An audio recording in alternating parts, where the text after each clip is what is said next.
To stick clay to the bat or head of the wheel, ensure that the centering area is free of clay or dust and it is just barely damp.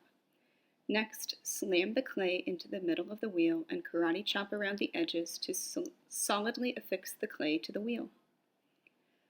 Centering the clay is the next step in the process and is crucial to the effectiveness of all other steps.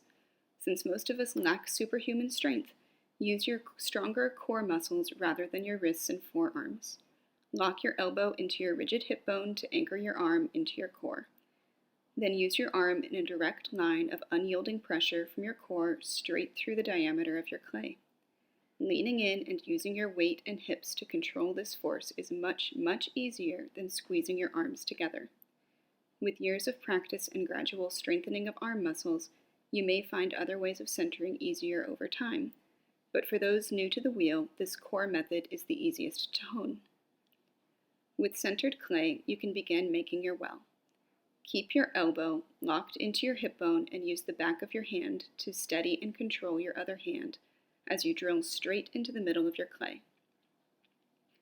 Try to go down like a drill rather than making a V-shaped opening.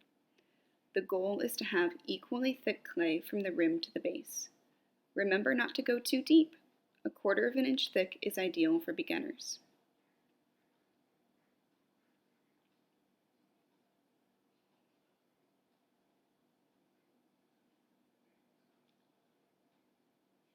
Start pulling the wall up by placing your fingers at the bottom of the inner wall and with light but firm pressure, press the clay into your other palm.